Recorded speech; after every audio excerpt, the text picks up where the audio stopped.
السلام علیکم ناظرین سامعین عزیز طلباء و طالبات، آج ہم فیض احمد فیض کی نظموں کے موضوعات و رجحانات کے متعلق معلومات حاصل کریں گے۔ موضوعات و رجحانات کے اعتبار سے فیض کی نظموں میں کافی تنوع پایا جاتا ہے۔ اگر ہم ان کی نظموں کا ایک سرسری جائزہ لیں تو ان کو دو بڑے عنوانات کے تحت تقسیم کر سکتے ہیں۔ پہلا ہے رومانی یا عشقیہ نظمیں۔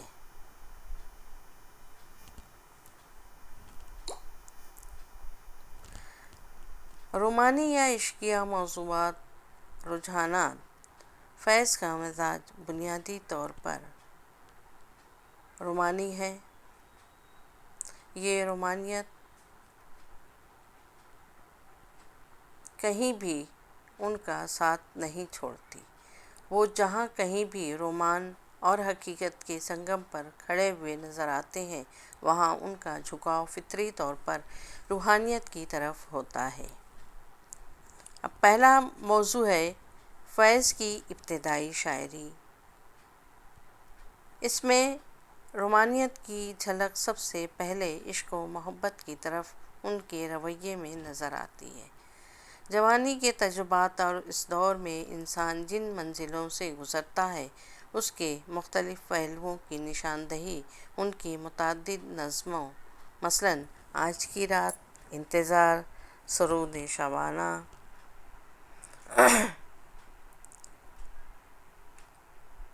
خدا وقت نہ لائے اور انجام وغیرہ سے ہو جاتی ہے۔ اس لیے ان کی اہمیت کو نظر انداز نہیں کیا جا سکتا۔ خود فیض اپنی ابتدائی نظموں کے بارے میں نقش فریادی کے دیباچے میں لکھتے ہیں: ان کی نظموں میں جس کیفیت کی ترجمانی کی گئی ہے وہ اپنی سطحیت کے باوجود عالمگیر ہے۔ ایک خاص عمر میں ہر کوئی یہی محسوس کرتا ہے اور اسی انداز سے سوچتا ہے۔ ان کی عشقیہ شاعری میں جذبات کا خلوص کروٹیں لیتا ہوا محسوس ہوتا ہے۔ پرانے ہونے کے باوجود ان میں ایک نئے پن کا احساس پیدا ہوتا ہے۔ شاعر کے جذبات ہمارے اپنے جذبات معلوم ہونے لگتے ہیں، اس کے تجربات محسوس ہونے لگتے ہیں۔ اگر عشقیہ شاعری میں خلوص کی گہرائی ہو اور اس کے ساتھ انسانی لہجے کی گلاوٹ بھی ہو تو وہ سب سے زیادہ اپیل کرتی ہے۔ فیض کی عشقیہ شاعری اپنے خلوص کی گہرائی اور اپنے انسانی لہجے کی گلاوٹ کی وجہ سے اپنے اندر اپیل رکھتی ہے۔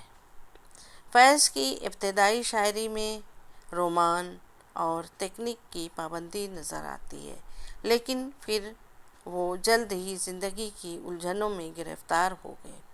زندگی کی ان الجھنوں، پریشانیوں اور تلخیوں نے ان کے غور و فکر کے انداز کو بدل دیا۔ اس تبدیلی کی جانب اختر انصاری اشارہ کرتے ہوئے کہتے ہیں کہ فیض کی شاعری میں اچانک تبدیلی جو 1938 یا اس عرصے سے پہلے واقع ہوئی، نتیجہ تھے ترقی پسند تحریک کے اثرات کا۔ نقش فریادی کی آخری نظم ہی نہیں بلکہ اس کے بعد کے مجموعوں دست صبا، زندہ نامہ، دست تہ سنگ اور سر وادی سینا کی بھی بیشتر نظمیں ایسی ہیں جن کے موضوعات عشقیہ ہیں، لیکن ان عشقیہ موضوعات میں سیاسی اور سماجی مسائل کی جھلکیاں بھی نظر آتی ہیں۔ اس طرح ان کی عشقیہ شاعری بلند پروازی کی طرف مسلسل مائل با پرواز نظر آتی ہے۔ فیض کی اس عشقیہ شاعری میں جذبات کی سچائی اور اس کا خلوص نظر آتا ہے۔ صرف یہی نہیں بلکہ انہوں نے ایک بڑے فنکار کی طرح اس کو پیش بھی کیا۔ انہوں نے عشقیہ واردات کو اپنے عہد کی سیاسی کشمکش میں اور سماجی مسائل سے اس طرح ہم آہنگ کر دیا ہے۔ اردو کی عشقیہ شاعری میں ایک نئے باب کا اضافہ ہو گیا۔ فیض کی عشقیہ نظمیں، چاہے وہ صرف واردات قلبی کا بیان ہو یا حالات اور وقت کے تقاضوں کے پیش نظر ان میں سیاسی اور سماجی آہنگ پنہاں ہو، اپنی جگہ نہایت اہم اور منفرد حیثیت کی حامل ہے۔ عشقیہ واردات کے ساتھ ساتھ سیاسی اور سماجی احساس کی تپش نے ان کی نظموں کو ابدی حسن عطا کر دیا ہے۔